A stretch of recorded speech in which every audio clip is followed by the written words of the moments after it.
Waktunya pengairan kolam. Kolam emang sudah dibersihkan dari lumpur dan dinding kolam sudah kita betulkan dari suatu kebocoran pakai media terpal, sudah rapi, tapi dengan catatan lumpur tidak semuanya kita buang, kita pinggirkan ke samping karena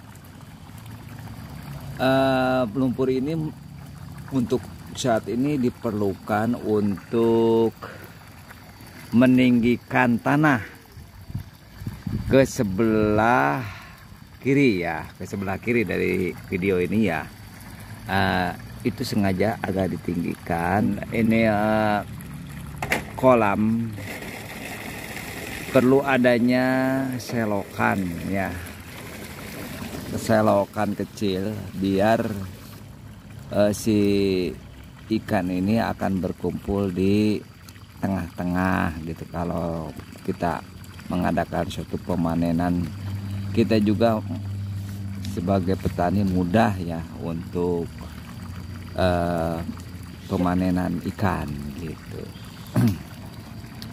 Untuk sumber air Abah ini menggunakan air sungai kecil ya, bukan air sungai yang besar, tapi ini deras ya. Deras segini ya, deras. Kalau normal segini deras, tapi kadang-kadang lumpur banyak ya. Lumpur banyak sehingga kadang-kadang kita perlu controlling ya, controlling untuk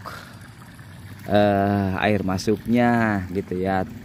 Takut endapan-endapan ke paralon ini banyak ya. Nah, kita buang ya secara situasional ya. Kalau seandainya debit airnya kecil, kita periksa setiap satu persatu paralon ya, karena diperlukan suatu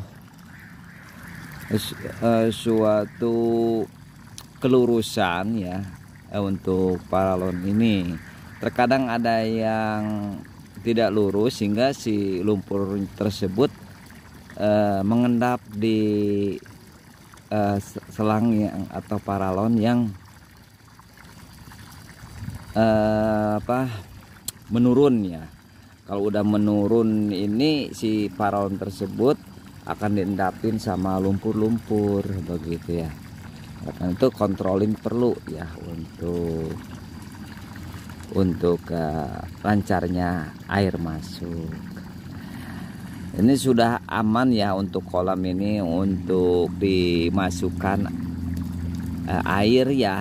Tapi kalau untuk ikan belum aman karena racun-racun masih banyak ya. Racun masih banyak. Kita airin aja sampai si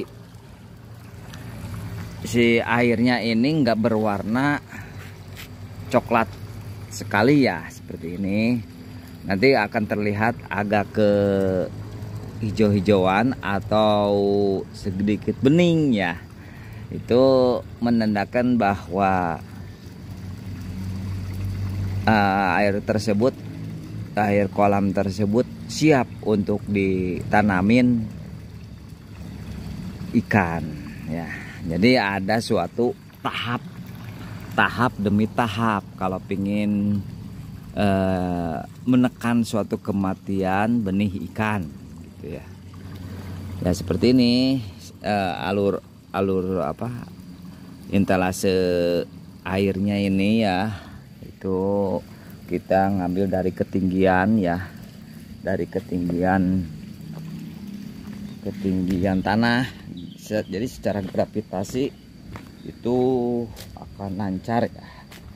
Ini intalase airnya. Ini ada yang cembung ya, maaf, ada yang turun. Nah ini Yang turun ini akan mengendap ya sisa-sisa dari lumpur ya. Itu ketinggiannya sekitar 75 derajat ya.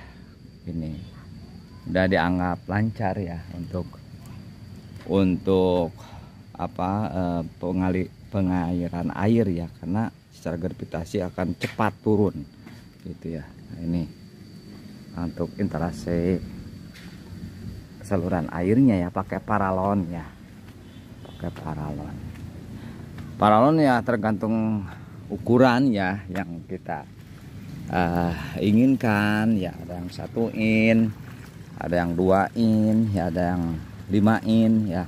Ya bagi sebaiknya ya pakai 5 in ya, gede gitu kan. Tapi ya itu juga bagaimana kebutuhan sungainya ya. Sungainya besar ya bagusnya pakai 5 in ya. Ini berhubung pakai sungai yang kecil ya, cukup pakai yang 1 in aja ini ya, udah cukup untuk bisa mengairi kolam gitu. Ini nggak akan terlalu lama untuk menggenangi kolam ini karena airnya cukup deras ya, cukup deras, bisa 2 jam juga ini udah penuh ini ya gitu. Nah, yang penting kita nikmati prosesnya ya untuk penggenangan kolam tanah ini, karena ini udah dianggap sudah aman dari kebocoran ya. Tiap dindingnya sudah dilapisi oleh terpal ya, udah aman gitu. Yang perlu diperhatikan ini untuk pengairan kolam, diusahakan tanah yang sudah menimbun pinggir-pinggir untuk terpalnya ini ya, untuk melapisi lapisan pinggir atau dinding kolam ini, tanahnya harus ya sedikit kering ya, biar lebih kuat ya untuk menahan terpal di bawahnya ya. Dan lagi makin kering makin bagus ya untuk kolam ini, untuk budidaya. Jadi ada bau-bau ya, bau-bau apa ya, unsur tanah, unsur hara dan sebagainya. Jadi merangsang makan, kata ahli perikanan seperti itu ya. Jadi kenapa kolam ikan ini kalau sudah dikeringkan, udah dipanen, perlu adanya pengeringan ya. Yaitu ada rahasia di sananya itu, kalau udah dikeringkan tuh ada bau katanya, bau rangsangan untuk ikan ya gitu. Dan mungkin ada jasad-jasad renik yang terkandung gitu, terlepas dari racun-racun sudah terbuang gitu ya. Prosesnya ya harus ngikutin juga ya, ada jangan langsung masukin ikan ya.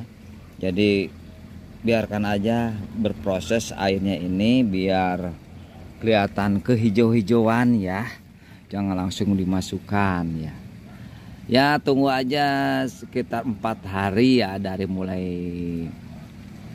mulai pengisian air. Makin lama sih makin baik ya, makin lama makin baik. Nah, terkadang kalau seorang petani itu nggak sabaran ya, pingin cepat selesai, pingin cepat tanam begitu ya. Padahal kalau pingin sukses dalam budidaya ini perlunya suatu kesabaran untuk mengikuti proses. Demikian ya.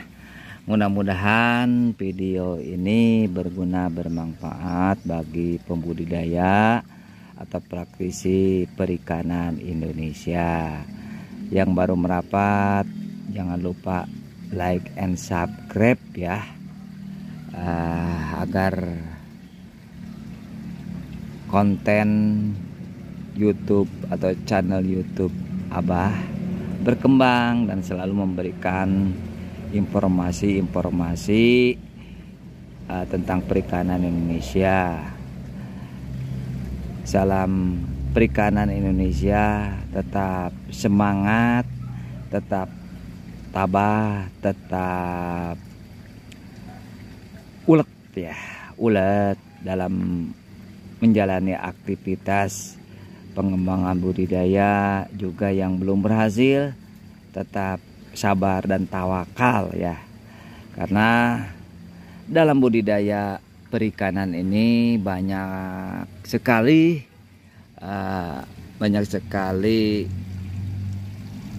hambatan ya, rintangan, baik dari mulai penyiapan tempat ya, kolam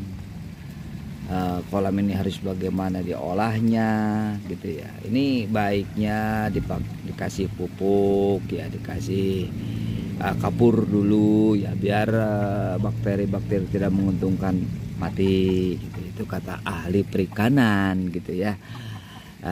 Terus dikasih pemupukan juga ya, agar tumbuh subur untuk tanah kolamnya ini, banyak jasad-jasad renik di dalamnya begitu ya. Terus dalam permasalahan yang lainnya itu pendederan ya, memasukkan bibit ikannya, bagaimana mencari bibit ikan yang baik gitu. Terus bagaimana mulai menanam ikan ke dalam tanah pada waktu yang tepatnya itu yang waktu apa gitu ya. Itu banyak yang perlu dipelajari ya. Ini khususnya bagi para pemula ya, yang mau mencoba usaha di bidang perikanan ya,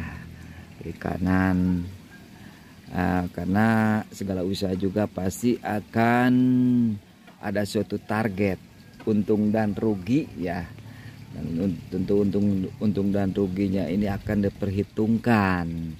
Untuk menekan suatu kerugian ya, ikuti tutorial yang sudah berpengalaman ya, baik di YouTube juga bisa kita interview langsung kepada ahlinya gitu ya.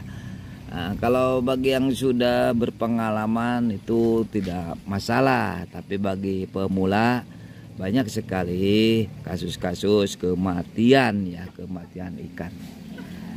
Jangankan bagi pembudidaya pemula ya, bagi yang senior juga, yang sudah berpengalaman juga, kalau sudah menghadapi alam atau yang ketidaksengajaan bisa menimbulkan kerugian, yaitu kematian ya. Contoh keteledoran yang dialami oleh Abah, pupuk atau hama ya, ini pembasmi hama untuk insektisida tanaman terjatuh ke kolam ya, hingga menimbulkan kematian pas airnya juga tidak mengalir ya. Itu akhirnya ikan-ikan pada mati ya. Jadi banyak pengalaman itu guru utama ya, jadi jangan sampai terulang kembali. Demikian, kalau ingin interview, komentar ya, atau bertanya, jangan malu ya. Kita sama-sama belajar, Abah juga belajar gitu ya. Sama siapa aja belajar tuh, baik bagi kepada pemula atau kepada yang sudah senior, yang sudah lama gitu kan. Jangan pilih-pilah ya. Jangan pilah-pilah tempat bertanya ya. Kadang-kadang kita dapat inspirasi kepada yang masih pemula gitu ya. Terkadang-kadang malu ya, yang namanya netizen ini malu bertanya ya, padahal ada kolom komentar ya. Kolom komentar ini bisa digunakan untuk bertanya gitu. Silakan gunakan kolom komentarnya ini untuk bertanya gitu ya. Kita sharing-sharing aja. Abah juga nggak merasa sudah pintar, sudah mampu. Demikian, mudah-mudahan berguna video ini. Sampai jumpa lagi di video Abah selanjutnya.